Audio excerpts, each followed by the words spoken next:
Well, good evening, my fellow Walrus. I learned a new word tonight. I'm Stephen Faul with Frontier College. I want to thank the Walrus Foundation in Concordia for the opportunity to be here tonight. Let me just take the first of my 7 minutes to talk a little about the issue we deal with. Frontier College is not a bricks and mortar school, but rather we are a national literacy organization. We were established in 1899 on the belief that literacy is a right. We work with community-based agencies across the country to provide help to people with literacy and numeracy. Last year, we reached about 30,000 children, youth, and adults in 160 different communities throughout Canada. Literacy is a much bigger problem than many people realize. It's measured on a scale of 0 to 5, with 5 being the highest. A recent study revealed that almost half of Canadians have literacy scores below level 3, and nearly 1 in 5 Canadians are at or below level 1. That's a serious problem. So why does this matter? A person's literacy skills have an enormous impact on their quality of life. TD Economics has said, if you really want to elevate the standard of living in Canada, address literacy. Comparatively speaking, someone with low literacy has fewer choices when it comes to jobs, education, and housing, is more likely to interact with the criminal justice system, will have a more difficult time doing things that many people take for granted, such as driving, shopping, voting. And this might surprise you, is generally 1.5 to 3 times more likely to have an adverse health outcome. People with low literacy aren't as likely to participate in disease screening and prevention practices. They're more likely to have trouble following written directions, such as prescriptions, pre-test procedures, special diets, etc. So how does this all interact with technology? Well, the point I want to make tonight is that as much as I, and I suspect many of you, embrace technology, we need to be cautious when we expect individuals to interact with it. It's one thing if we have 2 different professionals who are interacting with tech on someone else's behalf. For example, let's talk about healthcare.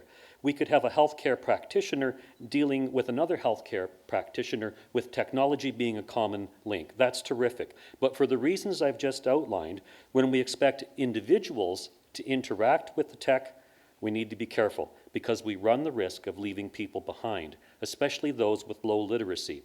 Now, this is important in many disciplines, but it's really critical when it comes to healthcare, because what we don't want to create is a situation where there's a barrier, if you will, between human care provider and human patient. We have lots of people who come to us at Frontier College who say, I need to improve my digital literacy. And so we're happy to work with them. But what we realize is they're really not talking about having trouble with one operating system over another. At the end of the day, they have trouble reading, and no different operating system will really solve that. As a related note, an issue I won't explore too much tonight is that sometimes we look to technology to solve distances. We need to remember that not everyone has equal access to things like broadband. Last year, there were still 1 million Canadians who didn't have access to broadband technology. So we need to be cautious about seeing that as a solution. I want to share a personal story with you that hopefully collects some of these items. A few years ago, my wife had a significant health issue, and I'm happy to say she's in excellent health today. But during a course of treatment, they gave us reams of paper to look through, and we looked through it and put our heads together, and most of it was understandable, and occasionally we'd look at each other and say, what do you suppose they meant by that? At any rate, some of this information was quite critical. Some of it was, well, if these things happen in this order, well, you need to take this particular pill. On another occasion, it would be, okay, well, you're going to have this test. So these are the things you need to do 24 hours and 12 hours ahead. And then there was this other category, which was, if these things happen, you need to get to the ER right away. Well, I'm sorry to say these things happened. And we did read this, and we said, whoa, we need to get right to the ER. And we did. Successful conclusion to that story. And I wonder, what if we were people who didn't have very good literacy? What if we didn't know that that was the appropriate course? And then thinking even further about technology, are there ways that tech might have helped that situation? There probably are, but there may also be ways where technology might have hindered that. So it's a cautionary tale. I've been taking a look at a book recently called Disruptive Fixation. It's subtitled School Reform in the Pitfalls of Techno-idealism. Now, the author reviews the experience of a school in the US which was going to be completely redesigned for the 21st century. It was going to be teaching via technology.